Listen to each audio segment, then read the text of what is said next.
आईने शिक्षा दिली तर बाबा म्हणतात काळजी करू नको, मी देतो. तिचं काय आहे? 200 रुपयाचं चॉकलेट तो मागत असतो, आई म्हणते बिलकुल मिळणार नाही. तो रडतो, आकांतांडव करतो, अत्रास्थायीपणा करतो, वडिलांजवळ जातो. वडील म्हणतात सध्या शांत होऊ दे, मी उद्या घेऊन देईल. पूर्ण चूक, 100% चूक. वडील जर शिक्षा देत असतील तर आईने देखील उगाच कुरवाळू नये मुलांना. कारण शिस्त लावायची असेल तर शिस्त लावणाऱ्या टफ मॉमच्या पाठीशी उभं राहायला पाहिजे.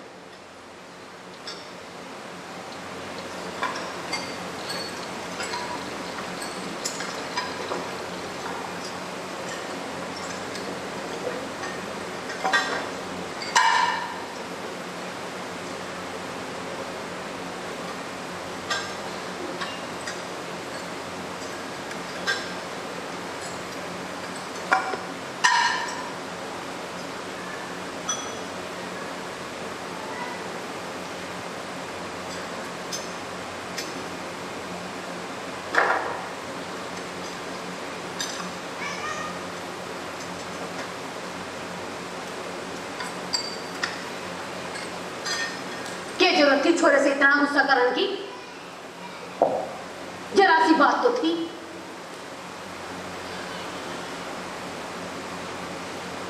₹10 के लिए छोरे ने भूखा मारेगी क्या?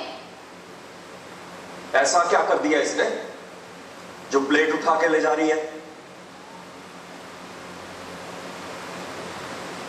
10 रुपए तो लिए थे तेरे पर्स से, कोई पड़ोस से तो न लाया था.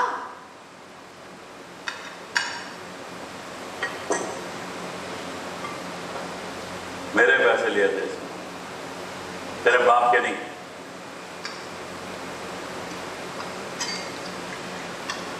छोटे घर की है ना, तेरी माँ ने कुछ जो सिखाया नहीं है. जान दे, ये तो तुझे खाना देगी ना, तू मेरी प्लेट से खा ले. तय अपने खाने की चिंता कर.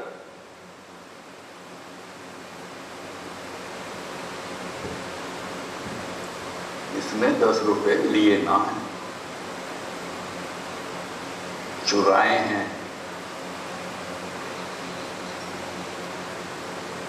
आज चोरी की, कल न जाने क्या करेगा. और अगर मैं इसकी मां की जगह होता ना तो 2 दिन तक इसको खाना नहीं देता.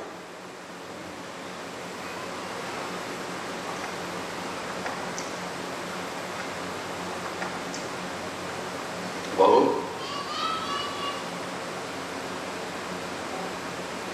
ठीक किया है तुम.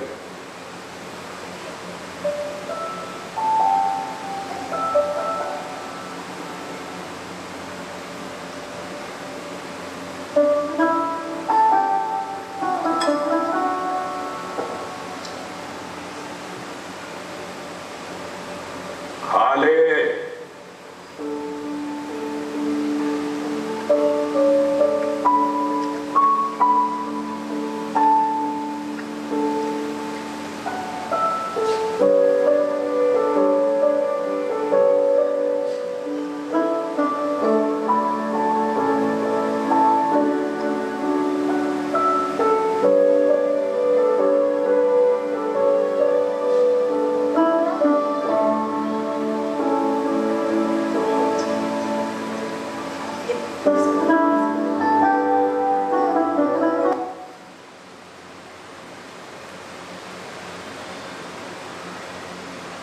Stand by tough Maugham.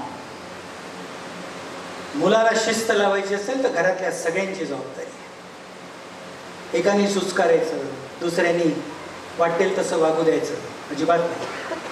आणि म्हणून त्याच्या पुढची जी चूक आपण करतो ती म्हणजे तुलना करता कामा नये. Comparison is the thief of childhood. तुलना कधीच करू नका. आपला मुलगा हा डिस्टिंक्टिव्ह आहे आणि त्यामुळे प्रत्येक बालकाचं व्यक्तिमत्व हे स्वतंत्र असतं. तशा पद्धतीची तुलना कधीही करू नये की त्याचा असा आहे म्हणून माझं असलं पाहिजे. आता तो रोल बदलून राहिलेले आहेत. कसे रोल बदलतात बघा. ये है हमारे मोहन बाबू. जो कई दिनों के बाद शहर में मेहनत मशक्कत करके घर वापस लौट गए।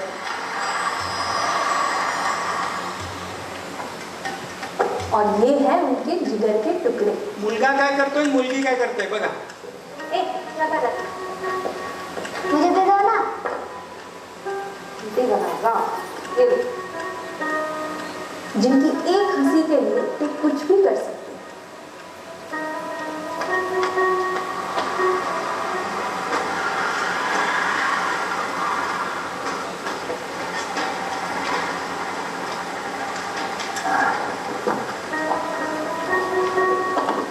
मोहन बाबू आपल्यासारखे मुलांसाठी खेळणे कोणते आणतात बघा.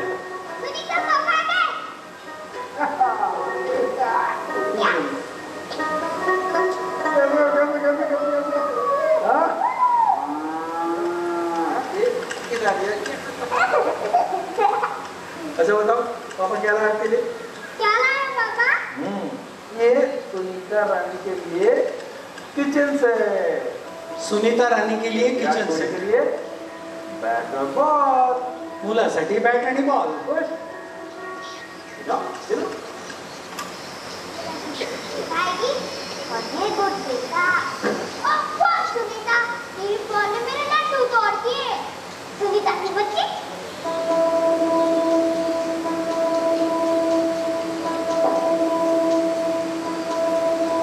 आता त्यांच्या लक्षात आलं.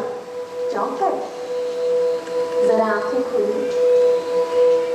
सब कुछ यही दिख जाता है. हर बच्चा अपनी एक अनोखी पहचान और क्षमता के साथ जन्म लेता है. हुनर और शौक इंसान के लिंग के मोहताज नहीं. सही परवरिश वो है जिसमें बच्चों को, चाहे वो लड़का हो या लड़की, एक खुला आसमान में.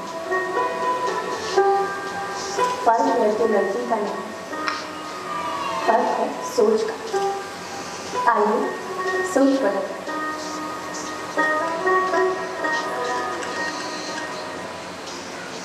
सोच बदलते हैं.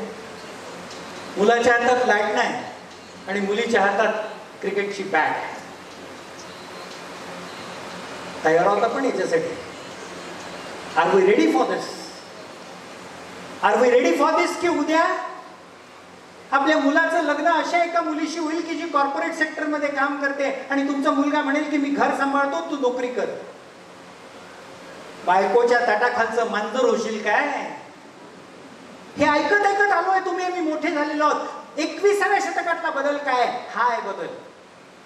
आणि हा स्वीकारावा लागेल आपल्याला येणाऱ्या काळामध्ये. जेंडर बायस्ड किती दिवस हे चालणार? किती दिवस ऐकणार? या प्रश्नांची उत्तरं मुलांची आपल्याला द्यावी लागतील. माझ्या घरामध्ये मी जर थकून घरी आलो आणि हॉलमध्ये ड्रॉइंग रूम मध्ये बसलो, माझे पाय लांब केले आणि बायकोला जर सांगितलं की माझे पाय थोडे दाबून दे, तर ती ड्रॉइंग रूम मध्ये बसून माझे पाय दाबून देऊ शकते. याला माझ्या घरची माझी आई जुन्या पिढीची ऑब्जेक्शन घेत नाही. पण समजा ती शाळेतून आली आणि तिने सोफ्यावर पाय लांब केले आणि ती म्हणाली माझे पाय दाबून द्या, काही सांगता का मोरी सर? गमतीचा भाग बाजूला करा. सध्या समाज या दिशेनं चाललेला आहे. तुमच्या माझ्या मुलं अशा पद्धतीने विचार करायला लागले. बायको हातामध्ये बॅग घेऊन मार्केटिंग करत फिरते आणि तो मुलाला आपल्या बॅग मध्ये लावून मस्त चाललेला असतो. काय माणसासारखा माणूस. अरे मर्द बन बोलतो ना आपण. प्रोटोटाईप बदलण्याची गरज आहे. आणि त्यासाठी म्हणून आपण जेव्हा या सगळ्या सिस्टीमचा विचार करतो, या सिस्टीमच्या पुढे जेव्हा जातो आपण, ती सिस्टीम आपल्याला कल्पकता कशी आवश्यक आहे हे सांगते. म्हणून स्क्रीन टाइम आणि tech free zone. Tech free zone असला पाहिजे. संध्याकाळी 7 ते संध्याकाळी 9 सगळ्यांचे मोबाईल बंद करता येतील. आपल्याला करता येतील. सुरू तर करूया. सगळ्यांचे मोबाईल फोन बंद. सगळ्यांनी एकत्रितपणे जेवण करायचं. सगळ्यांनी दिनचर्या ठरवायची आणि ती पाळायची.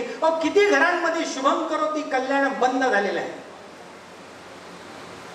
संध्याकाळचं जेवण डायनिंग टेबलवर मांडून ठेवलेलं असतं. प्रत्येक जण आपापल्या पद्धतीने येऊन जेवून निघून जातो. हॉस्टेल करतोय आपण आपल्या घराचं एकत्रित जेवण. आणि म्हणून मग ती कहाणी सांगतो मी, कल्पकता कशी आणली जाते. 2 देवदूत निघाले होते आकाशातून आणि ते म्हणाले स्वर्ग आणि नरक कुठे आहे, स्वर्ग आणि नरक कुठे आहे. तर तो म्हणाला आत्ता दाखवतो तुला. आणि एका घरापाशी नेलं. त्या घरामध्ये आजी आजोबा, चिंगू चिंकी आणि आई बाबा होते. आजी आजोबा आपल्या खोलीमध्ये बसलेले होते. चिंगू चिंकी अभ्यास करत होते. आई बाबा आपल्या खोलीत बसले होते. देवदूतांना टाळी वाजवली आणि टाळी वाजवल्याबरोबर त्या घरची लाईन गेली. लाईन गेल्याबरोबर घरातून उद्गार निघाला का, रे यार काय होपलेस हे. त्या MSCB वाल्याच्या नावाने कल्ला हल्ला सुरू झाला. आईबाबांनी गाडी काढली, ते निघून गेले. आजी आजोबा आपल्या खोलीमध्ये डास मारत बसले, चिडचिड करत बसले. चिंगू चिंकी कुठेतरी एखाद्या दिव्यापाशी अभ्यास करत बसले, भांडण करत बसले. देवदूत म्हणाला हा नरक. म्हणजे स्वर्ग कुठे आहे, पण इथंच आहे. पुन्हा निघाले, पुन्हा एका घरापाशी गेले. त्या घरामध्ये आजी आजोबा आपल्या खोलीमध्ये बसले होते. आई बाबा आपल्या खोलीत बसले होते. चिंगू चिंकी एका खोलीमध्ये बसली होती. देवदूताने टाळी वाजवली, लाईन गेली. लाईन गेल्याबरोबर घरामध्ये उद्गार निघाला, क्या बात है. लाईन गेल्यावर क्या बात है. हो, कारण आजी आजोबा आपल्या खोलीतून ड्रॉइंग रूम मध्ये आले. आई बाबा आपल्या खोलीतून ड्रॉइंग रूम मध्ये आले. चिंगू चिंकी तिथे बसले होते. 2 टीम तयार झाल्या, आजोबा बाबा आणि चिंगूची, आजी आई आणि चिंगीची. आणि या टीम मध्ये मस्त अंताक्षरी सुरू झाली. घरामध्ये अंधार असताना अंताक्षरी सुरू झाली. गाणे म्हणणं सुरू झाले. आजीच्या काळामध्ये कॉलेजमधले गाणे, मग आजीचे मित्र आजीला चिडवणं, आजोबांचं चिडवणं, सगळेजण एकमेकांची खोडी काढत हसत खेळत ते घर मस्त 1 तास मजा करत होतं. 1 तासानंतर पुन्हा लाईन आली. लाईन आल्यानंतर उद्गार निघाला, अरे यार कशाला आली, अजून 1 तास मजा केली असती. हा आहे स्वर्ग. आपल्याला काढता येतात का आयडिया अशा? आपल्याला काढता येतात का मुलांना एंगेज करण्याच्या आयडिया? मला माफ करा, इथे अनेक आया बसलेल्या आहेत, पण अनेक आयांजवळ आपल्या मुलांना एंगेज करण्याचा एकच मार्ग आहे, तो म्हणजे मोबाईल. 2 वर्षाचा मुलगा मोबाईल पाहतो श्रीकांत, त्याच्या हातात देऊन टाकायचं, त्याच्याशी बोलायचंच नाही. मोबाईल याच्यात पाहत बस, तू काय पाहायचं, तुला त्रास नको देऊ. आमचा पिंटू की नाही मोबाईल पाहिल्याशिवाय जेवतच नाही. तुझं जेवण बंद केलं पाहिजे. आय एम सॉरी टू से. पण असे क्रिएटिव्ह मार्ग तुम्ही आम्ही काढतो का? अशा गाण्याच्या भेंड्या पाहतो का? असं पावसात भिजणं करतो का? अशी सापशिडी खेळतो का? असा कॅरम खेळतो का? सापशिडी नावाचा खेळ खेळून तुम्ही आम्ही किती सापांनी गिळलं आपल्याला. त्याला आता आधुनिक स्नेक अँड लॅडर म्हणतात, पण आणा ना, खेळू द्या ना त्यांना. कलात्मक आणि कल्पक सहभाग अत्यंत आवश्यक याच्यासाठी आहे. Because life is beautiful. जीवन सुंदर आहे कसं कळेल? घरी आलेला बाप चपला फेकतो आणि चिडचिड चिडचिड करतो, याला जीवन सुंदर आहे असं म्हणतात का? त्या बापाने शिकवलं पाहिजे, बेटा बगीचात चल, पहा किती मस्त वाटतं, किती मज्जा येते. सांगितलेत आपल्या लहानपणीच्या गिल्ली दांडू खेळण्याच्या गप्पा.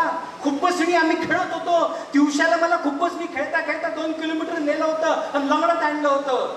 पोरांना सांगू ना, पण बोलतच नाही, मुलांसोबत संवादच नाही. त्यांना नुसतं त्या ट्युशन क्लासेस आणि याला झेप बांधून टाकलेला आहे तुम्ही आम्ही.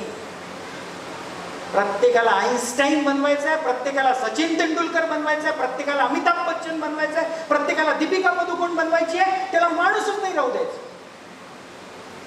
आणि म्हणून हे जीवन सुंदर आहे कसं कळेल? आपल्या घरासमोर आई रांगोळी काढते आहे, जरा जाऊन अरे बघ त्या मुलाला, अरे वा किती छान, किती सुंदर.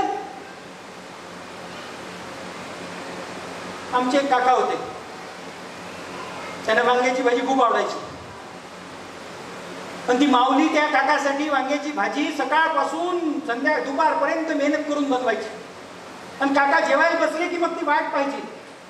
काका मुठू मुठू मुठू मुठू वांग्याची भाजी खायचे आणि उठून निघून जायचे.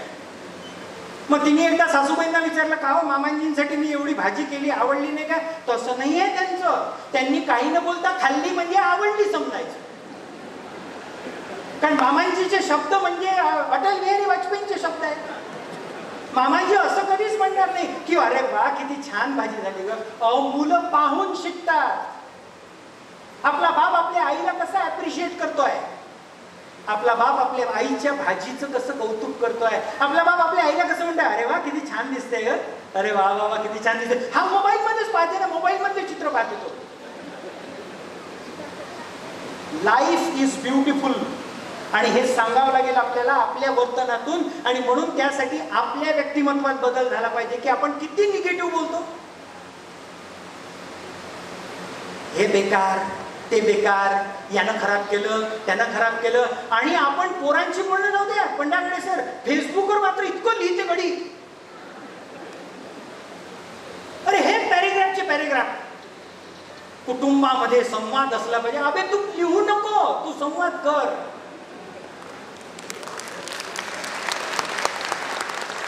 लोकांना ज्ञान देणं सोपं आहे. माझ्याकडे आलेला मेसेज फॉरवर्ड करून जीवनामध्ये आनंद असला पाहिजे. हो, तू कुठं मिळवतो आनंद? तू तुझ्या बायकोवर कचकच कचकच ओरडत राहतो, ती बायको तुझ्याशी भांडत राहते, तिचा इगो प्रॉब्लेम, तिचा तो इगो नाही, हा इगो. तुमचा इगो क्लॅश आहे आणि त्याच्यामध्ये ते पोरग भरडलं जात आहे, त्याला माहित नाही. लाईफ इज ब्युटिफुल त्याला कोण सांगेल? असा आनंद निर्माण करण्याच्या कल्पना आपल्याला शोधता आल्या पाहिजे. मुलांच्या जगात जाऊन त्यांच्या पातळीवर शोधलं पाहिजे. माझ्या मुलाला आज मी विचारलं केडी असायला की काय अपेक्षा आहे तुझी. आज सकाळी मी बोललो त्याच्याशी की पालकाकडून काय अपेक्षा आहे. तो मला काय म्हणाला, बाबा आमची फक्त एवढी अपेक्षा आहे की आमचं जे जग आहे ना ते तुम्ही समजून घ्या, समजून घ्यावं. हे इंस्टाग्राम बोगस आहे, ते इंस्टाग्रामवर काय करत राहतं आणि फालतूचं चालू असते. त्यांना तुम्ही क्रिटिसाइज केलं की ते काय करणार, ते संवादाचे दरवाजे बंद करणार. ते बोलणारच नाही तुमच्याशी. मला माहिती आहे अतिशय कठीण आहे, पण त्या मुलाला बाजूला बसवून तुम्हाला देखील इंस्टाग्राम बघावं लागेल. त्याचा विश्वास जिंकावा लागेल. येस, माय फादर और माय मदर इज देअर हु ॲप्रिशिएट्स मी. मला ॲप्रिशिएट करतात ते. किती सुंदर रील बनवली रे तू, अरे वा किती छान आहे. फालतू रील बनवण्यामध्ये आपला वेळ वाया घालून राहिला. जीवनाचं तत्वज्ञान तुला माहित नाही. जीवनामध्ये फोकस असला पाहिजे. तू मोठा झाला नाही तर काय भीक मागशील काय? हे भाषण बंद करावं, बंद करा. ते कंटाळले येतं ते तुमची भाषणं ऐकू ऐकू. काही दिवसानंतर ते भाषणं त्यांच्या कानातही जात नाही. कशाला भाषणं द्यायचे? त्याच्यापेक्षा संवादानं आणि अत्यंत सुरम्यतेनं आपल्याला जर त्यांना पुढे नेता आलं तर त्यासाठी म्हणून या चांगल्या सवयी लावल्या पाहिजे. का म्हणून रोटरी इंटरनॅशनल, रोटरीच्या या क्लबनी आयोजित केलेल्या कार्यक्रमामध्ये आपण आलो. आणि का म्हणून त्यांनी कार्यक्रम सांगितले काय करतात समाजासाठी. तर या सवयी मुलांना लावायचे कुठं? देशप्रेमाच्या आणि चांगल्या सवयी लागतील कशा? अति गरीबात गरीब असणारा आणि अतिशय सामान्य परिस्थितीमध्ये असणारा एखादा मुलगा देखील किती छान वागू शकतो. उदाहरण बघा.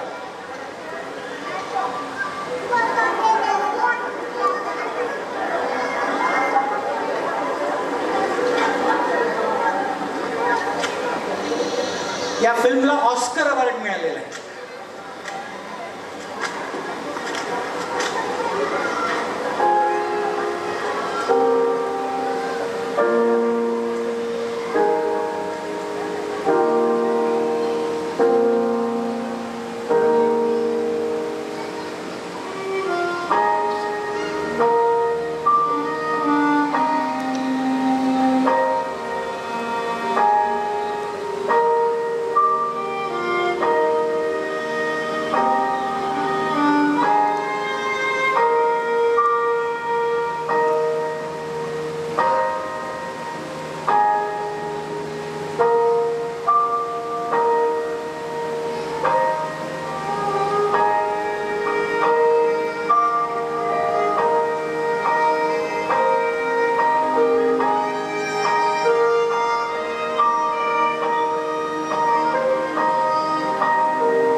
चांगली सवय.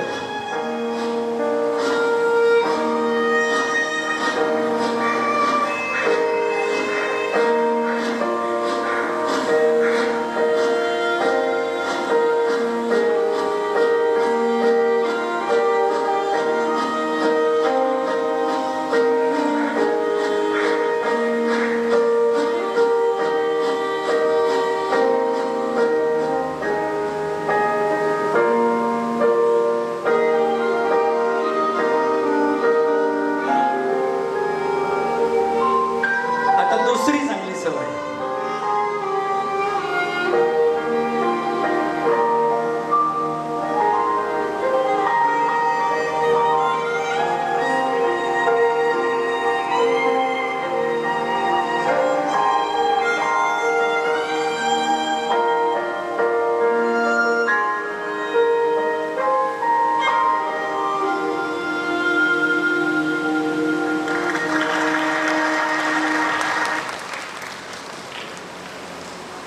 चांगली सवय.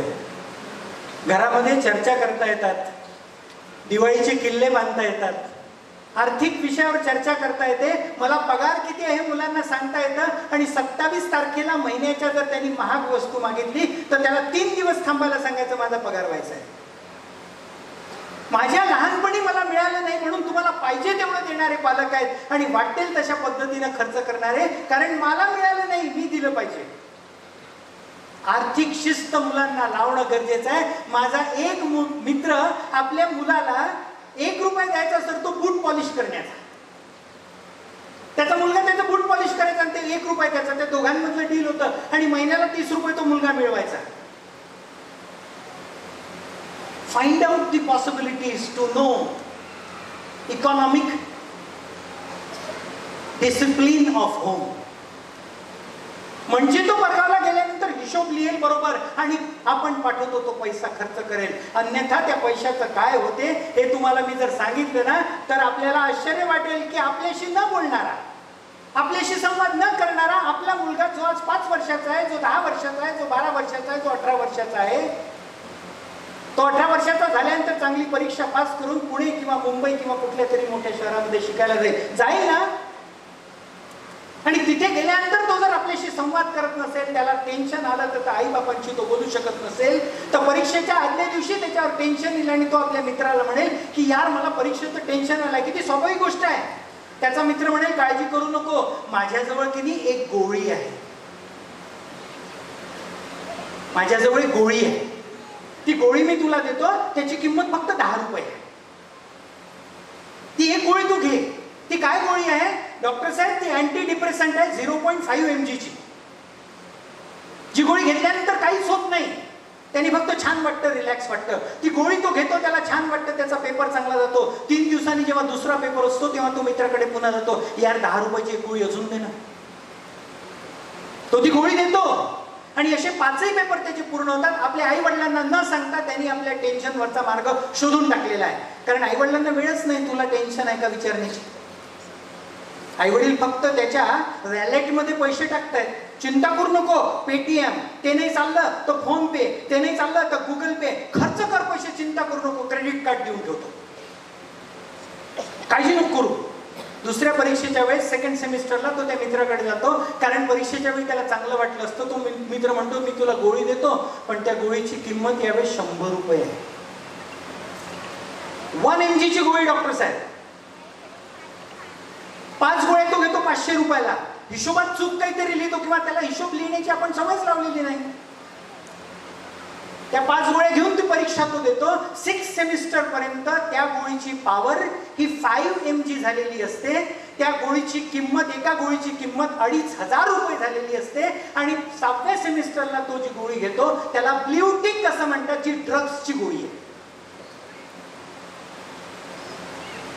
ज्या गावाचं मी नाव घेतलं त्या गावामध्ये असणारे एक अत्यंत प्रसिद्ध फर्ग्युसन रोडवर एका पब मध्ये 25 कोटी रुपयाच्या ब्ल्यूटिक पकडले. कोणासाठी आले ते? कोण घेत आहेत ते? पाणठेल्यावर देखील मिळतात. आपल्याला पाणठेल्यावर खर्रा मिळते एवढंच माहिती आहे. तोही खर्ऱ्याचा तोबरा खाऊन थुंकतो. त्याच पांढरे येऊन तो ब्ल्यू टिक घेतो. मग त्याला रिप्लेसमेंट काय? त्याला रिप्लेसमेंट ही आहे की अशा पद्धतीच्या काही सामाजिक तीर्थक्षेत्रांना भेटी देणे, घरच्या दोन्ही पिढ्यांचा सकारात्मक सहभाग अपेक्षित आहे. मी विषय म्हणतो घराघरातील वृद्धाश्रम. सासू सुनेचे भांडणं अजूनही चाललंय. तूप या भांड्यात काढलं, दही त्या भांड्यात काढलं. अमरावतीचे अत्यंत प्रसिद्ध माझे मित्र असणारे दिलीप भट नावाचे, सुरेश भटांचे भाऊ लेखक होते. अभिमानाने त्यांचं नाव घेतो मी. जे वयाच्या 78व्या वर्षी फेसबुकचा अकाउंट उघडला त्यांनी, दिलीप भट साहेबांनी. मी त्यांना विचारलं 78व्या वर्षी आता काय फेसबुक? अविनाश माझ्यासाठी नाही काढला, माझ्या पोरांना किंवा माझ्या सुनेला वेळ नाही आहे. मी फेसबुकवर अकाउंट उघडून माझ्या नातवांचा फ्रेंड झालो आहे. आता मला त्यांची ऍक्टिव्हिटी चेक करता येते. याला म्हणतात आजोबा, याला म्हणते आजी. आजी आजोबा देखील हे काम करू शकतात. अजून तुमच्या माझ्या घरी आधीच्या 2 पिढ्यांचेच भांडणं संपलेले नाहीत. नवीन पिढ्यांचं काय लावून बसलो? त्यांचं काय प्रॉब्लेम आहेत? त्यांचे कुठले इश्यूज आहेत? त्यांच्या समोर काय घटना आहेत? ज्या मुलीचा उल्लेख मी केला, एक 18 वर्षाची पोरगी, ती पुण्याला गेल्यानंतर शिकायला पाठवायचं नाही. लॉची सीईटी पास करून त्या पोरीनं पुण्याच्या एका बेस्ट ऑफ द बेस्ट कॉलेजमध्ये ऍडमिशन घेतली. त्या कॉलेजमध्ये ऍडमिशन घेतल्यानंतर पहिले 6 महिने तिला इतकं फ्रस्ट्रेशन आलं. ते कशामुळे? कारण 70% कॉलेजमधल्या 70% मुलींचे वाढदिवस पबमध्ये साजरे होतात.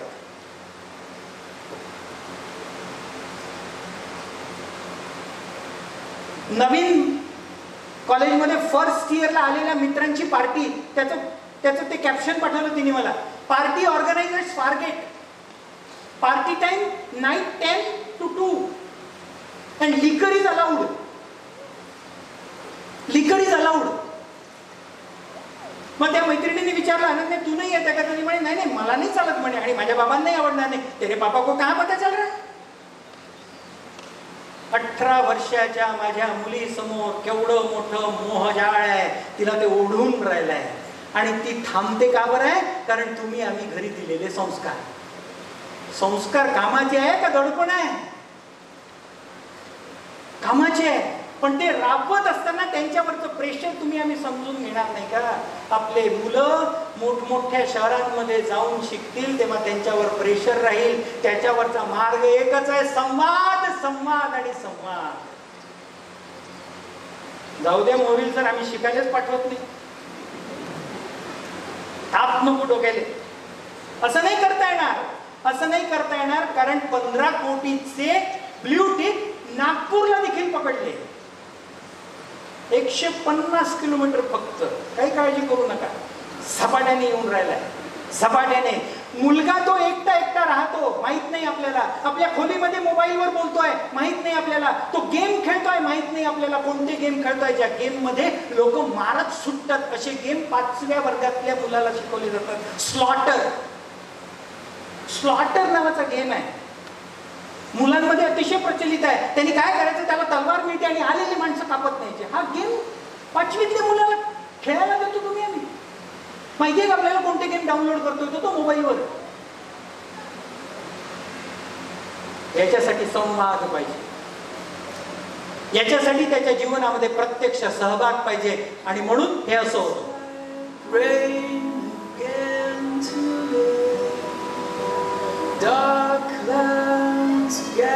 आपल्या सवयी मुलं कॉपी कसे करतात पहा. Don't know how to talk to you, just know how to say.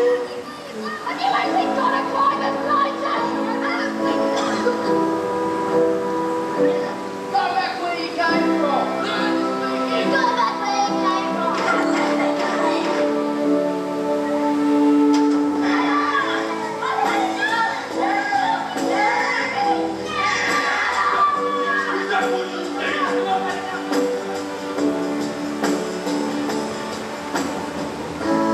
Children see, children do.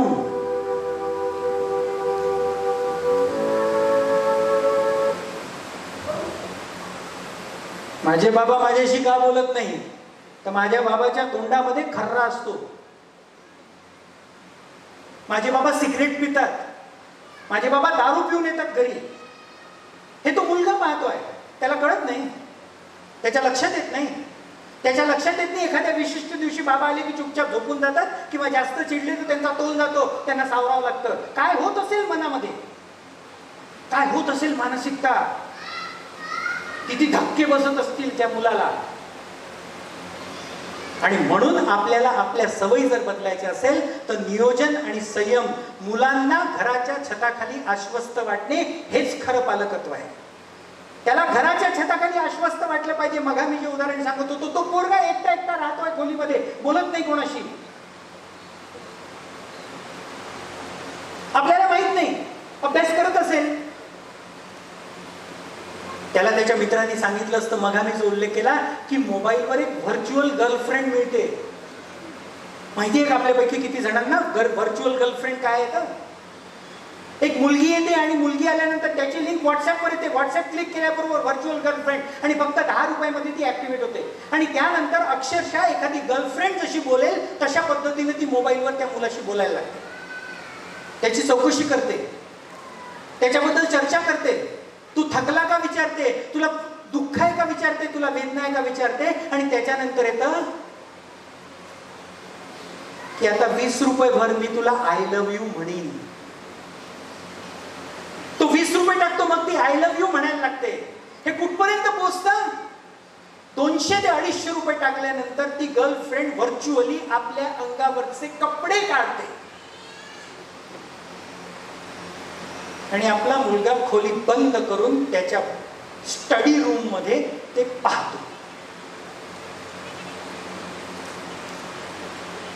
गेल्या 2 वर्षामध्ये व्हर्च्युअल गर्लफ्रेंड डाउनलोड झालेल्या आहेत भारतात, संबंध जगामध्ये किती? 88 मिलियन.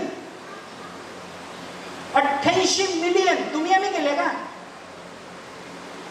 लहान मुलांनी केलेले आहेत. लहान मुलांचं बुलिंग होते.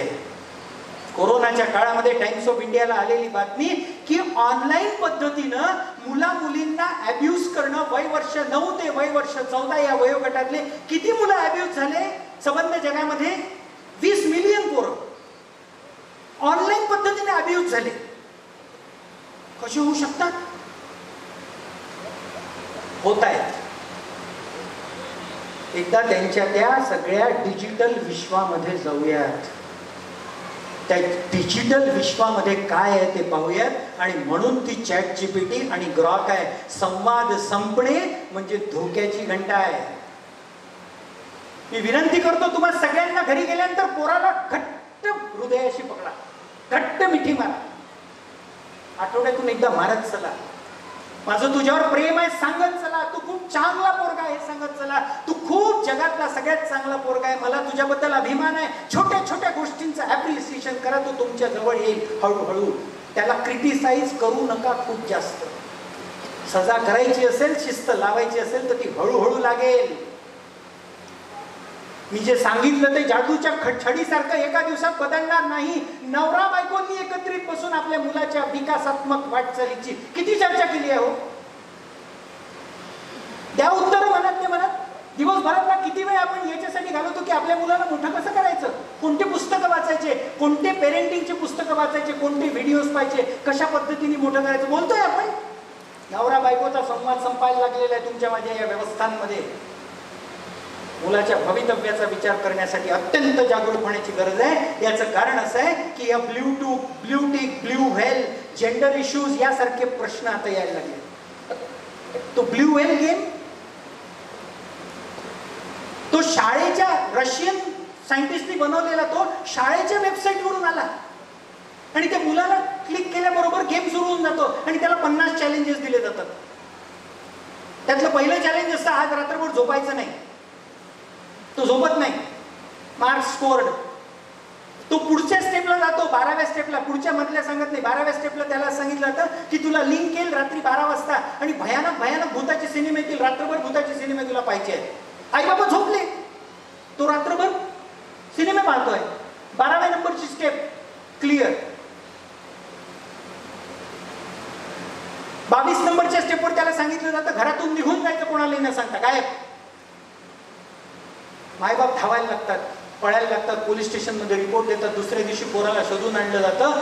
मायबाप हा विचारही करत नाही यांनी असं का केलं. It is a part of a game. 32व्या स्टेपमध्ये त्याला सांगितलं जातं की तुझ्या गावामध्ये जी लोकल जाते ना, त्या लोकलच्या रुळाच्या बाजूने उभं राहायचं आणि लोकल फक्त 15 फुटावर असताना लोकल क्रॉस करायची. 32 स्टेप क्लिअर्ड. 41 नंबरची स्टेप त्याला सांगितलं जाते की तुझ्याकडे जो शार्पनर आहे ना, चॉप आहे ना तुझ्याकडे, तो त्या चॉपनी तुझ्या या दंडावर एक मासा काढायचा व्हेलच्या आकाराचा, गोंदवायचं असं ते.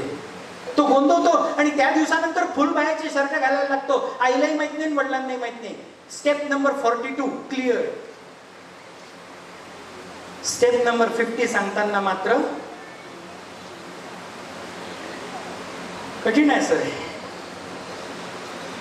त्या मुलाला सांगितलं जातं 50वी स्टेप तुझ्या एरियामध्ये असणारी 17 मजली बिल्डिंग त्याच्या सगळ्यात टॉपवर जा. तो तिथे जातो. त्याला सांगितलं जातं आता तुझा एक सेल्फी क्लिक कर. तो सेल्फी क्लिक करतो. त्यानंतर त्याला सांगितलं जातं की हा सेल्फी अपलोड करताना त्याच्या खाली tag I am living this world, LEAVING, LIVING नाही. आणि नंतर त्याला सांगितलं जातं तो सेंड कर मेसेज. तुझा मोबाईल बंद कर, पॅरापेट वॉलवर उभा राहा.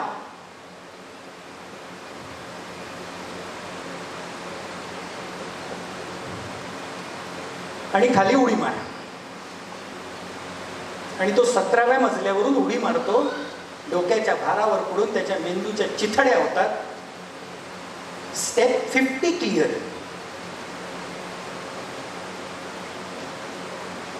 संवाद, चर्चा, घरातलं आश्वस्त वातावरण, आईबापांनी एकत्र केलेली मुलाच्या विकासात्मक वाटचालीची चर्चा, आणि असा कुठला तरी गेम आपल्या मुलाच्या मोबाईलमध्ये आलेला आहे हे पालकांना माहीतही नसणे. अज्ञान. भरडलं कोण गेलं? तो मुलगा आणि त्याच्या शवाच्या भोवती उभे राहून रडणारे त्याचे मायबाप. जागं व्हायला नाही पाहिजे. किती खडबडून जागा व्हायला पाहिजे तुम्ही आम्ही. म्हणून या ब्ल्यूटिक आणि जेंडर इश्यूज आहेत. आणि जर आपल्याला जमत नसेल तर माझा आग्रह आहे की आपल्या मुलांचे प्रॉब्लेम सॉल्व्ह करू शकत नसू तर आपण काउन्सिलरकडे गेलं पाहिजे. माझी ऍडव्हर्टाइजमेंट करत नाहीये. असे इश्यूज आहेत की जे सहज सॉल्व्ह होतात काउन्सिलरकडे जाऊन. माझ्याकडे अजूनही काउन्सिलिंगसाठी येणारे पालक म्हणतात रात्री 8 वाजताची अपॉइंटमेंट द्या. अंधारात येणं बरं राहील, दिवसा उजेडी आलो तर लोक आम्हाला म्हणतील का तुमचं पोरगं मॅड झालं म्हणून. 21व्या शतकात ही आपली भूमिका आहे काउन्सिलर बद्दलची. तो काउन्सिलर काय करतो? ते काउन्सिलर तुमच्या मुलाला जागेवर आणणार आहे. त्याला अँझायटी झालेली आहे. अँझायटीमुळे त्याच्या पोटामध्ये गोळा येतो आणि डोकं जमिनीवर ठेवून जोरात ओरडते ती पोरगी. एन्झायटीची शिकार आहे. Let us take her to counsellor. Let us handle the situation. या पद्धतीनं जर तुम्ही आम्ही पुढे गेलो तर आपल्या मुलांना अतिशय सक्षमतेनं तुम्ही आम्ही मोठं करू शकू. याचं कारण असं आहे वेळ निघून गेल्यावर केवळ पश्चाताप करावा लागेल. एक फिगर सांगताना मला वाईट वाटतं. या भारत देशामधला जो फिगर आपल्या समोर मांडत असताना मला अतिशय म्हणजे वाईट वाटतं तिथे याच्यासाठी की तो फिगर आहे 2022चा सर्वे आहे ज्याच्यामध्ये त्यांनी असं म्हटलंय की वय वर्ष 14 ते वय वर्ष 28 या वयोगटामधल्या आत्महत्या केलेल्या मुलांचं प्रमाण एवढं आहे की या काळामध्ये मृत्यू पावणाऱ्या लोकांचं सगळ्यात जास्त डेथ रेट आत्महत्येमुळे. आपल्या देशात सगळ्यात जास्त लोक आत्महत्येने मरतात.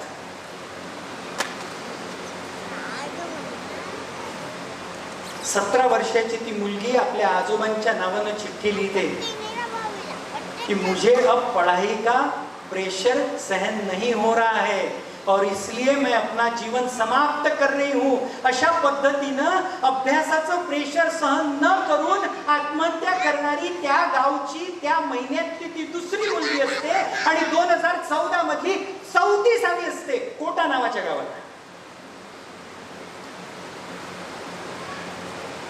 टॉप क्लास इन्स्टिट्यूट्स मध्ये शिकायला जाणारी मुलं ज्यांना आपण तिथे पाठवलेलं आहे. 34 मुलं एका वर्षात आत्महत्या करतात. का? त्याची शेवटचं वाक्य ना, पश्चाताप करायची वेळ येईल.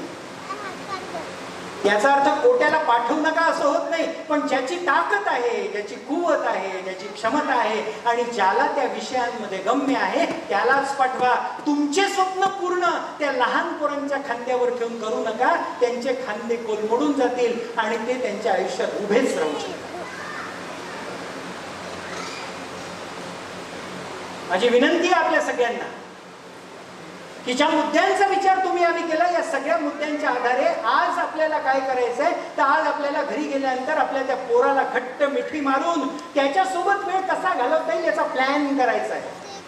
मग तो त्याचा मोबाईल आणून दाखवेल, बाबा हे पाहे काहीतरी चुकीचा आलेला आहे, आणि मग त्याला सांगता येईल आपल्याला की हे अडल्ट आहे. दुर्दैवानं सध्या आपल्याकडे अशा अनेक साईट्स आहेत ज्याच्यावर सेन्सरशिप नाही. वरुण ग्रोवर नावाचा एक डायरेक्टर आहे, त्याची एक नवीन फिल्म सध्या किस नावाची प्रदर्शित झालेली आहे, ज्याच्यामध्ये 2 माणसांनी एकमेकांसोबत केलेला 1.5 मिनिटाचा किस आणि त्याच्यावर आलेलं सेन्सॉरचं कत्री, याच्या बेसिसवर तो सिनेमा आहे.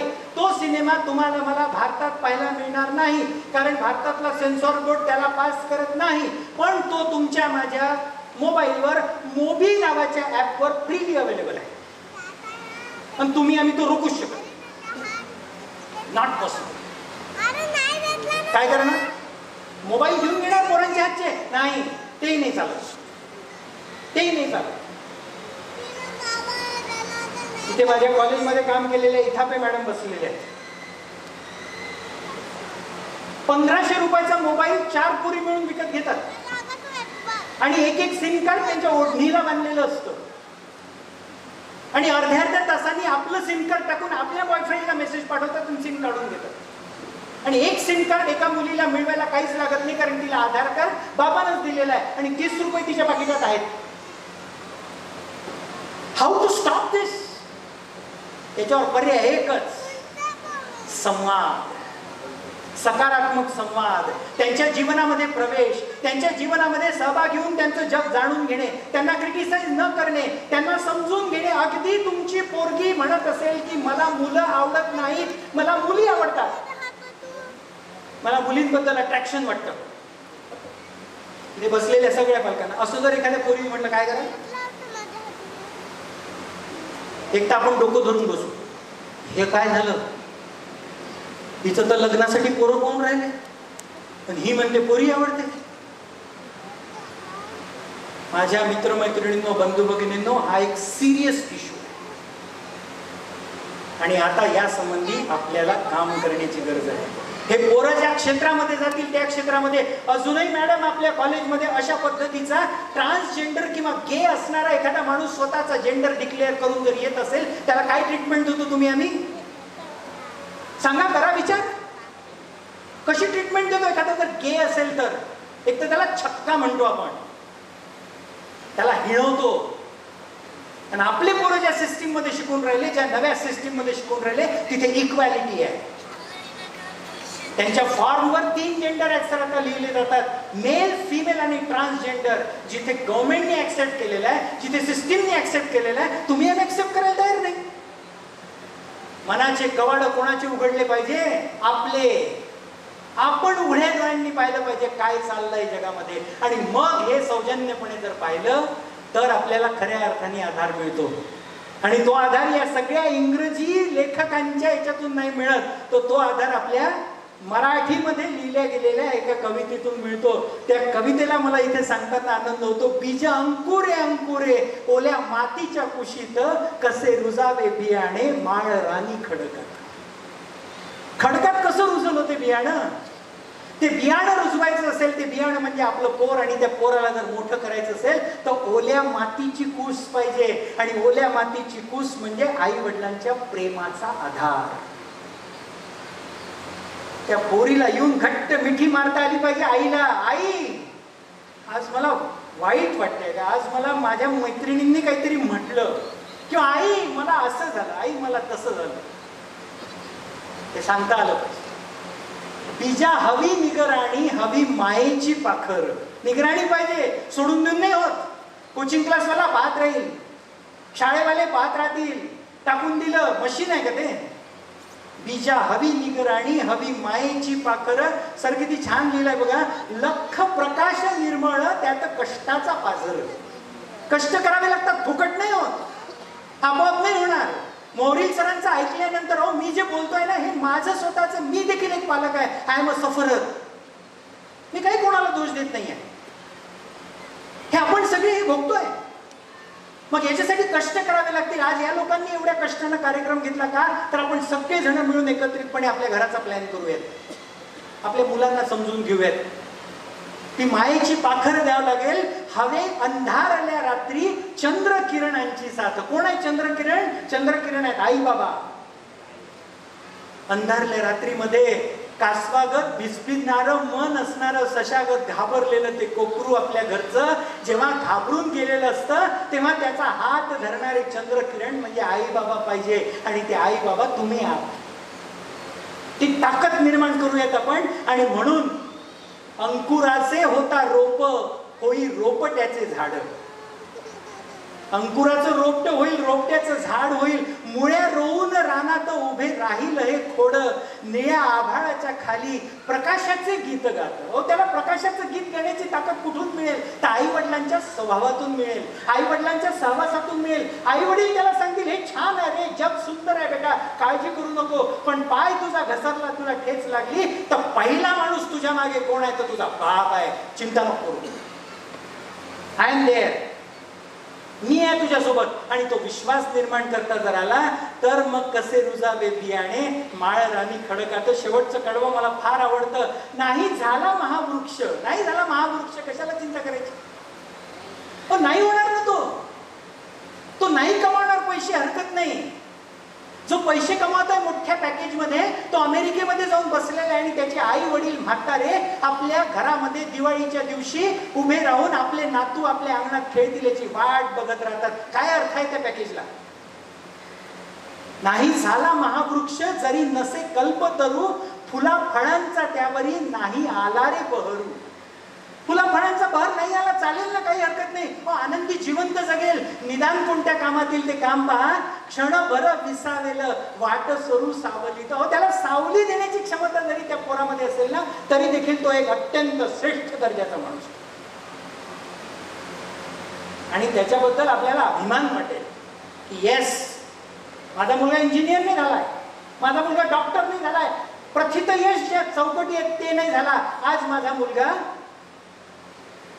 नंदकुमार पालवेंचं जेव्हा उदाहरण दिलं जातं तेव्हा वडील काय म्हणत असतील? इंजिनियर नाही झाला माझा मुलगा, डॉक्टर नाही झाला माझा मुलगा, पण रस्त्यावर चिखलामध्ये फेकून दिलेल्या आणि अक्षरशः दुर्लक्षित असलेल्या 275 मनोरुग्णांना सांभाळून त्यांचा बाप झालेला आहे.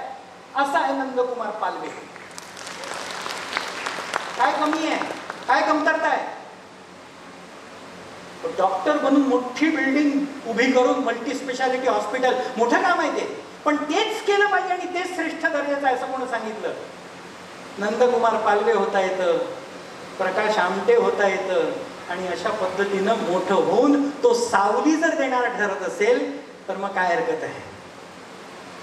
आणि म्हणून तुम्हाला सगळ्यांना विनंती आहे की या सगळ्या सिस्टीमचा विचार करून मधुकर पांडुरंग आरकडे नावाच्या माणसाची कविता आहे बघा. या कवितेला पुन्हा एकदा समजण्याचा प्रयत्न करू. विनंती एवढीच आहे की जे काही ऐकणार आहात ते ऐकत असताना बीजाच्या जागी आपल्या मुलाला ठेवा, सावलीच्या जागी आपलं प्रेम ठेवा आणि कल्पतरूचा विचार न करता सावली देणारा पोरगा होतोय हा विचार करा.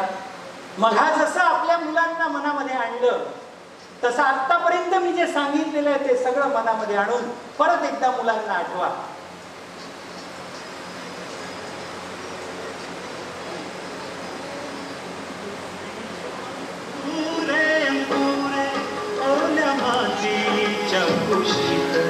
कसे रुजावे पियाने माळरानी खडकात बीज अंकुरे अंकुरे ओल्या मातीच्या कुशीत कसे रुजावे बियाणे माळरानी खडकात. आपल्या पोरांना आठवूयात, ते खूप महत्वाचे आहेत. बीजा हवी निगराणी हवी मायेची पाखर लख प्रकाश निर्मळ त्यात दैताचा बाजार हवी अंधार द्याती चंद्र किरणाची साथ कसे रुजावे बियाणे माळरानी खडकात बीज अंकुरे अंकुरे ओल्या मातीच्या कुशीत कसे रुजावे बियाणे माळरानी खडकात.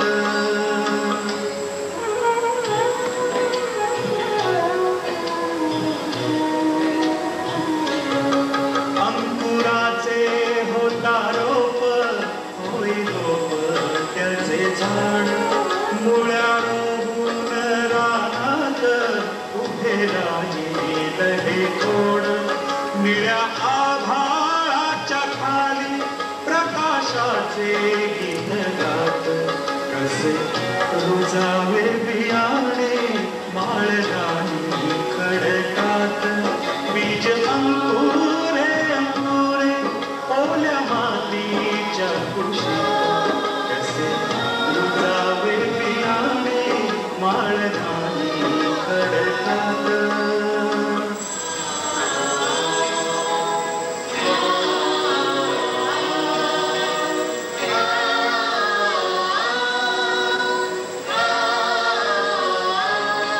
नाही झाला महावृक्ष जरी नसे कल्पतरू नाही झाला महावृक्ष जरी नसे कल्पतरू फुला फळांचा त्यावरी नाही आला रे बहरू क्षणभरी विसावेल वाट सरू सावलीत कसे रुजावे बियाणे माळरानी खडकात बीज अंकुरे अंकुरे ओल्या मातीच्या कुशीत कसे रुजावे बियाणे माळरानी खडकात.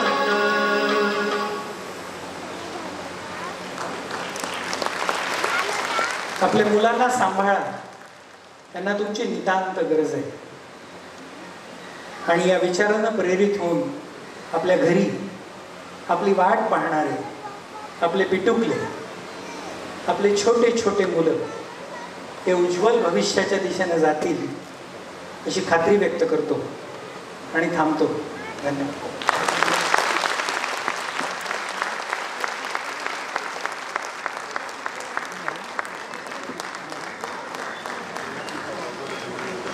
Thank you so much. प्रश्न असतील तर आपण विचारू शकता. जर आपल्याला काही प्रश्न विचारायचे असतील सरांना तर आपण विचारू शकता. सर त्यांना उत्तरं देतील. आपल्या जागेवरच उभे राहून प्रश्न विचारा. प्रश्न जर विचारायचे असतील तर ठीक आहे, नसेल तर माझा मोबाईल नंबर मी सांगतोय 9423123906 9423123906 या मोबाईल नंबरवर आपले प्रश्न जर पाठवले तर त्याचं निश्चित समर्पक उत्तर मला देता येईल. 9423123906.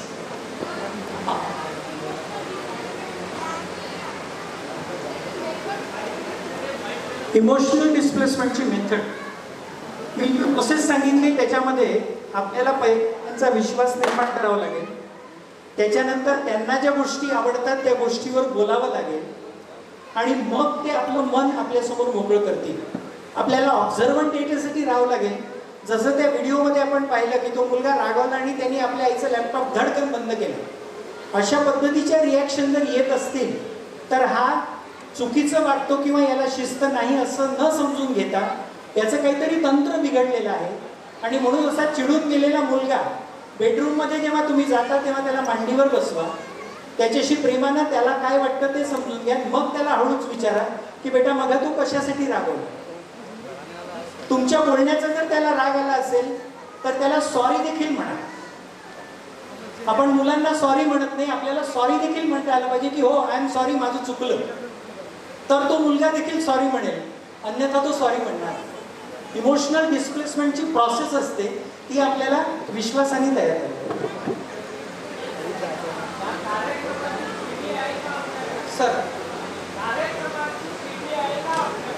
सर हे सगळं रेकॉर्डलेलं आहे आणि हे यूट्यूबवर देणार आहे. सर्व दाखवलेलं असते त्या नाटकात. 2390.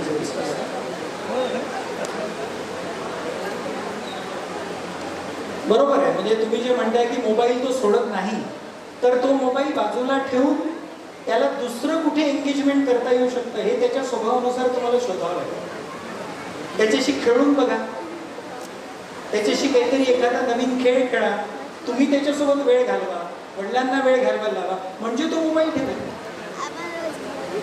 हळूहळू होईल, ते एकदम होणार नाही. नाही बरोबर आहे ना, पण 10वीच्या वर्षापर्यंत तो आता आलेला आहे ना आतापर्यंत. हॅलो, प्रश्न असा आहे सर माझा की आता तुम्ही ज्या साईट्स सांगितल्या की ज्या सगळीकडे अवेलेबल आहे, प्रश्न असा आहे की तुम्ही समाज प्रबोधन करता, दारू पिऊ नको रे बाबा, पण त्याचं मॅन्युफॅक्चरिंग बंद करायसाठी काय करता तुम्ही? एक गोष्ट.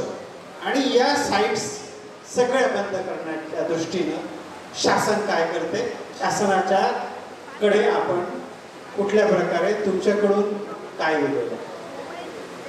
सर एक तर पहिला भाग आहे की याचं मॅन्युफॅक्चरिंग भारतात होत नाही, याचं मॅन्युफॅक्चरिंग अमेरिका, इंग्लंड कुठेही होऊ शकतं. इंटरनेट तिथे नाही बंद करता येत, आपला त्यांच्यावर कंट्रोल नाही, आपला अमेरिकेवर कंट्रोल नाही. ते का बंद करत नाही ते त्यांचा तो भाग पाहतील, कारण ते त्याचे बघून राहिले. पण इंटरनेटच्या माध्यमातून या सगळ्या वेबसाईट सगळ्यांना अवेलेबल आहेत. आपल्या देशामध्ये ते बंद करता येत नाही यासाठी की आपण ग्लोबल कम्युनिटीचा पार्ट असल्यामुळे आपल्याला काही गोष्टी ॲग्रीमेंटमध्ये अशा झालेल्या आहेत की आपल्याला त्याला बंद करता येत नाही आणि जगातल्या कोणत्याच देशाला बंद करता येत. त्यामुळे आपल्या नियंत्रण आपल्याजवळ पाहिजे. सर रिमोट आपल्या हातात पाहिजे. टीव्ही वरून जर चुकीचं दिसत असेल तर त्याचा रिमोट आपल्या हातात पाहिजे आणि तो रिमोट पालकांच्या हातात पाहिजे. तो ठेवला तर ते बंद करता येईल. Hello hello hello sir. हां सर, माझा मुलगा एक मिनिट इथे नाही, माझा मुलगा 5 वर्षाचा आहे. आपण जर त्याला मारतो तो उलट मला मारायला पाहिजे, याला काय उपाय? मी सांगतो सर, तुमच्या मुलाला म्हणजे इथे पब्लिकली सांगायला हरकत नाही, त्याला ॲग्रेशन सिंड्रोम आहे. त्याला एखाद्या काउन्सिलरकडे दाखवा. तो जो रिॲक्ट करतो आहे त्याची रिॲक्शन चुकते आहे, ती रिॲक्शन करेक्ट करण्यासाठी त्याला एखाद्या काउन्सिलरकडे दाखवा. ॲग्रेशन सिंड्रोम आहे, 4 सिटिंगमध्ये ते नीट होऊ शकतं, काही प्रॉब्लेम. Hello sir. नमस्कार सर. हां मॅडम.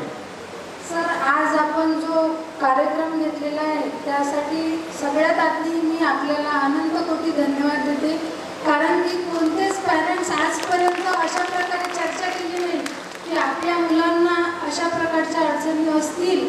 असं कुठल्याही पॅरेंटला वाटलं नसेल की एवढ्या प्रमाणात आपल्या मुलांना अडचणी असतील म्हणून.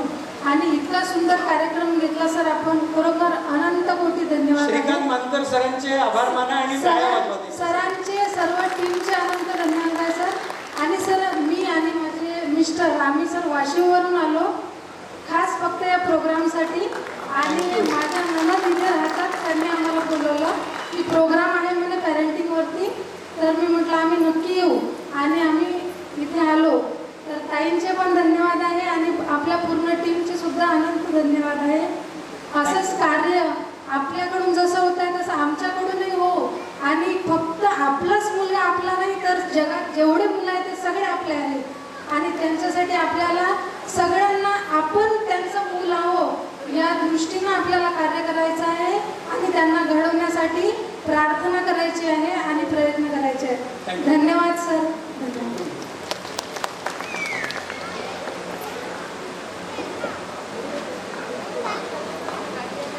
मॅम तुम्ही बसून जा. मी तेच सांगतोय की आपण जे सांगतो ते मुलांना पडत नाही, मोबाईल मधलं खरं मानतात. याचा अर्थ काय झालं, याची सुरुवात आज नाही झाली. त्याला पहिला प्रश्न जेव्हा पडला तेव्हा तो वडिलांकडे आला, पण वडिलांनी त्याचं उत्तर दिलं नाही.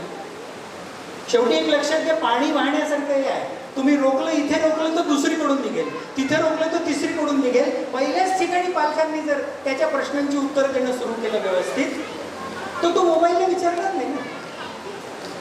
तो मोबाईलला का विचारेल? मग त्याच्यासाठी मला अभ्यास करावा लागेल. मग मी उत्तर जर दिले तर तो दुसरीकडे जाणार नाही. फक्त तुम्ही जे म्हणता ती स्टेज आली असेल तर त्याला मूळ जागी आणायला वेळ लागेल आणि त्याच्यासाठी पेशन्स लागेल आपल्याला. अतिशय शांतपणे पोरांना समजून घेऊन प्रेमानं समजवूनच येऊ शकतं, दुसरा पर्याय नाही. सर्वप्रथम सर मी आपला खूप खूप आभारी आहे. या विषयावर अशा पद्धतीने कुठं कार्यक्रम होत नाही आणि समाजही त्याला तेवढा सपोर्ट करत नाही. माझा सामान्य एक प्रश्न असा आहे सर, ह्या सर्व प्रश्नांच्या मागे मूळ आहे मोबाईल. आणि मोबाईल हा कसा वाईट आहे आणि कसा त्याचा चांगला वापर आपल्या मुलांना करत आहे. कारण मोबाईल हा आपल्या माझ्याकडं नाही, त्यांच्याकडं आहे, यांच्याकडं नाही, त्यांच्याकडं आहे. तर या मुलाला आपण मोबाईलचा कसा चांगला वापर करता येईल त्या संदर्भात थोडंसं म्हणजे. बरोबर आहे सर. आणि हे कोण करू शकतं? हे पालक करू शकतो. त्यातलं चांगलं मी सांगतो ना, तुम्ही समजा एखाद्या चर्चेमध्ये एखाद्या गोष्टीबद्दल चर्चा करताय, समजा ज्ञानपीठ पुरस्कार किती लोकांना मिळाले अशी चर्चा सुरू झाली. आता ज्ञानपीठ पुरस्कार किती लोकांना मिळाले याच्या संबंधीची माहिती त्याला म्हणायचं गुगलवर टाक, पहा तुला माहिती मिळेल. तो ते शोधेल. ते शोधल्यानंतर त्याच्या लक्षात येईल की हे बरोबर आहे. मी इथपर्यंत सांगतो तुम्हाला की जो वाईट कंटेंट मुलांनी पाहू नये असं आपण म्हणतोय, तो त्याच्यासोबत बसून पहा. तुम्हाला काय वाटतं, तुम्ही जर पाहिलं नाही किंवा दाखवलं नाही तर तो पाहणार नाही काय? तो कुठेही पाहिजे. इंटरनेट कॅफेवर 7व्या 8व्या वर्गातल्या मुलांचे मंथली पासेस आहेत. ते शाळा संपल्यानंतर अर्धा तास तिथे जाऊन इंटरनेटवर त्या वेबसाईट पाहतात, पोर्न वेबसाईट. त्यामुळे त्यांना इथं दाखवा, त्यांना हे सांगा हे चूक आहे. याच्यासाठी हिंमत लागते. मी जे म्हटलं ना, पालकांना बोलायला लागतं, लैंगिक शिक्षणाबद्दल बोलायला लागतं, हस्तमैथुनाबद्दल बोलायला लागतं 8व्या वर्गातल्या मुलासोबत. आहे का आपली हिंमत बोलायची? हस्तमैथून केल्यानं तुझ्या शरीरावर परिणाम होणार नाही, कारण YouTube त्याला सांगतो तू हस्तमैथून जितकं जास्त करशील तेवढं तुझं लिंग मोठं होईल. YouTube सांगतं. मग बापाचं काम काय आहे? बापाने सांगायचं असं काही नाही, पण हस्तमैथून करत असेल तर वाईट काहीच नाही आहे, चुकीचं नाही आहे. ह्या भावना आणि हे विषय कधी बोलू आपण? हे बोलण्याची हिंमत पहिले जुटवायला पाहिजे, आपल्याला एकत्रित आणायला पाहिजे. मग हे फक्त एक सांगितलं मी, असे किती प्रॉब्लेम्स आहेत, असे किती इश्यूज आहेत. तर त्याच्यासाठी म्हणून आपल्याला थोडंसं ओपनली डिस्कशन करणं, मुलीसोबत बोलताना आपण, मी जसं मला उदाहरण दिलं, किती पालक आहेत, किती वडील आहेत की जे आपल्या मुलीसोबत पिरियड्स तिचे आले तर तिने काय काळजी घेतली पाहिजे, आईनेच सांगितलं पाहिजे का, वडिलांनी का सांगू नये? पण पिरियड्स मुलीला आले हे वडिलांच्या तोंडून निघतच नाही, कारण आम्ही आजपर्यंत हे विषय बोललेलो नाही. आमची आई जेव्हा मोठी लहान होती तेव्हा तिला जेव्हा शिवायचं नसायचं तिला कावळा शिवला म्हणायचं आणि एका खोलीमध्ये बंद केलं जायचं. आज पिरियड असताना एखादी एअर होस्टेस किंवा एखादी पायलट विमान उडवते, त्याचा टॅबू किती करायचा? तिच्या आयुष्यामधला एक साधा प्रकार आहे तो. तिला वाईट टाकल्यासारखं करतो आपण. कुठल्याही याच्यामध्ये प्रसंगामध्ये तिने यायचं नाही. अरे यायचं नाही, तिची तब्येत तिला बरं वाटत नसेल, तिचा मूड लो राहतो, मग त्या 3 दिवसांमध्ये ज्यावेळेस आपल्या बायकोचे पिरियड झालेले आहे त्यावेळेस आपण आपल्या बायकोशी कसे वागतो, तिचं चिडचिड झालेली आहे, तिचा मेनोपॉज आहे, या गोष्टी समजून घेतल्यात का? या समजून घेऊन जर आपण वागायला लागलो आणि तिच्यासोबत ती 3 दिवस ही चिडचिड करेल, तिला बरं नाही वाटत आहे, मी प्रेमाने बोलेल, हे जेव्हा तो पोरगा किंवा पोरगी पाहिल तेव्हा तो मोठा झाल्यानंतर आपल्या बायकोशी तसं बोलेल. शेवटी आपल्याला सगळ्यांना मी सांगू इच्छितो, आपल्याला मोकळं बोलणं सुरू करावं लागेल. मोकळं, खुल्या दिलानं. हे विषय माझे नाही, हे विषय मला बोलता येणार नाही असं नाही चालणार. मी तुम्हाला सांगू इच्छितो, म्हणजे तुम्हाला घाबरायचं अजिबात नाही. मी जेवढे प्रॉब्लेम सांगितले ना, हे प्रॉब्लेम 20% आहेत फक्त 20%. असे इश्यूज मी तुम्हाला सगळ्यांना विनंती करेन, हिंदीमध्ये डब आहे, ते ॲडोलसंट सिरीज जरूर पहा. नेटफ्लिक्सवर एका महिन्याचं सबस्क्रिप्शन घेऊन पहा, नंतर बंद करून टाका. पण काय होतं तिथे, 13 वर्षाचा पोरगा कसा रिॲक्ट करतो, कसा सेक्स बद्दल बोलतो, कशा पद्धतीने त्याचे मित्र बोलतात, हे आपल्याकडे यायला वेळ लागणार नाही, किंबहुना आलेलं आहे. एका शाळेमध्ये 7व्या वर्गामधला मुलगा पाठमोर बोर्डवर लिहिणाऱ्या मॅडमच्या बॉडी पार्टवर कमेंट्स करतो. त्याला पकडून आणलं जातं, ती मॅडम चिडते आणि ती जाऊन सांगते की बा यांनी असं असं केलं. ते मुली म्हणतात की असं असं बोलताय. त्याला जेव्हा पकडून आणलं जातं, त्या मॅडम चिडतात आणि एक झापड मारतात त्या पोराला. झापड मारल्याबरोबर दुसऱ्या दिवशी 10 लोकांना घेऊन पालक शाळेमध्ये पोहोचतात. माझ्या मुलाला झापड का मारली? अरे तो मॅडमच्या बॉडी पार्टवर रिएक्शन देत होता, तरी झापड का मारली? त्या शिक्षकाला किती असहाय्य केलं जातं मी तुम्हाला उदाहरण सांगतो. त्या मॅडमला त्या मुलाची माफी मागायला लावली. हे पालक म्हणून आपण बघतो, ही आपली भूमिका आहे. पण आपला मुलगा 7व्या वर्गात असताना मॅडम पाठमोरी उभी आहे, तिच्या शरीराच्या पार्टवर कमेंट करतोय. तो काय करतोय? संस्कार चुकीचे आहेत का आपले? नाही, संस्कार चुकीचे नाही. त्याच्याशी बोलणं बंद आहे आपलं. की काय करतो, तुझे मित्र कोणते आहेत, तुझे मित्र चर्चा काय करतात, गर्लफ्रेंड बद्दल बोलतात का? आणि मी माझ्या बोलण्यामध्ये तुम्हाला वाटत असेल की हे सेक्स आणि याच्या संबंधी बोलतात, हे सगळे याच्या संबंधी बोलतात. त्यांच्या मनात प्रश्न आहेत खूप सारे. मग कसं करायचं? याच्यासाठी आपल्याला आपल्या पोरांशी बोलणं आणि मोकळेपणाने बोलणं. तुला काय वाटतं, तुला मुलगी आवडते का, तुझ्या शरीरात काही बदल होत आहेत का, काय तुला वाटतं, कशा पद्धतीने तू रिॲक्ट करते, हे सगळं शोधून घेणं गरजेचं आहे. आणि जेवढं आपण आपल्या घरी बोलू, मी सगळ्यांना सांगू इच्छितो, वेळ काढा, त्यांच्या रूममध्ये जाऊन बसा, त्यांना मांडीवर बसवा, त्यांना ॲप्रिशिएट करा. ते इंस्टाग्राम पाहत असतील तर ते त्यांच्यासोबत पहा, सांगा त्यांना ठीक आहे, काही हरकत नाही. मग हळूहळू ते बदलेल. मी तुम्हाला सांगतो, अतिशय कठीण आहे पालकत्व, सोपं नाही. पण भारतातल्या लोकांनी जर ठरवलं तर ते होऊ शकतं. कारण हे सगळं वादळ आपल्याकडे येऊन राहिलं वेगाने. ऍब्सोल्युटली. याच्यासाठी श्रीकांत मानकरांकरिता एकदा जोरदार टाळ्या वाजवा. यांनी संधी दिली म्हणून आपण बोलू शकतो. धन्यवाद सर. संपूर्ण संवाद हा प्रत्येकाला अंतर्मुख करणारा होता. ही संपूर्ण कम्प्युटराइज पिढी आहे आणि निश्चितच पालकांना विचार करण्याची, बदलण्याची गरज आहे. खरंच सोच बदली आहे. आजच्या कार्यक्रमाच्या आभार प्रदर्शनासाठी मी डॉक्टर विनीतजी साबू यांना आमंत्रित करतो. धन्यवाद मॅडम. आजच्या या कार्यक्रमाचे प्रमुख वक्ते 2 मिनिटं थांबा, पण राष्ट्रगीत घेतो आहे.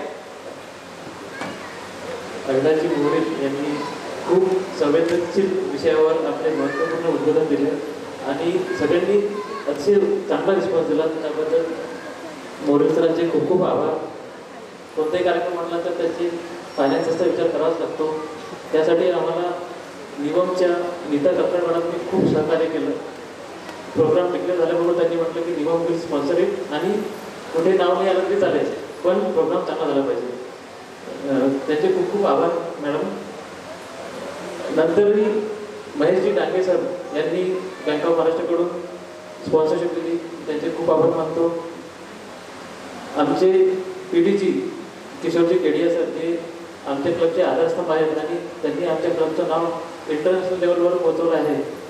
त्यांचे आभार मानण्यापेक्षा आम्ही त्यांचे आशीर्वादच नेहमी आमच्यासोबत राहावे अशी इच्छा व्यक्त करतो. सगळे शाळांचे प्रिन्सिपल, हेडमास्टर्स यांनी आम्हाला खूप चांगला रिस्पॉन्स दिला आणि गेल्यावर आणि त्यांनी मेसेज पण चांगला पोहोचवला.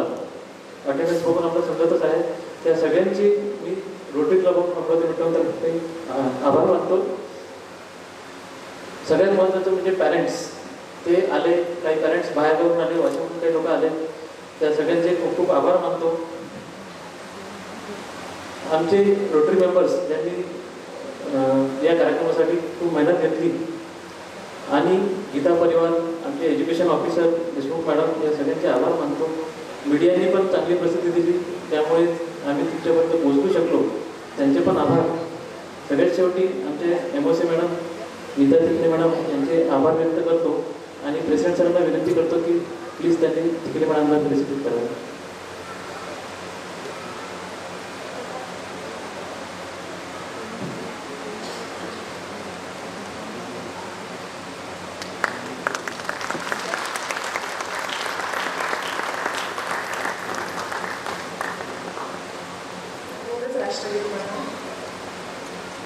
जनगण मन अधिनायक जय हे भारत भाग्य विधाता. पंजाब सिंध गुजरात मराठा द्राविड उत्कल गंगा. विंध्य हिमाचल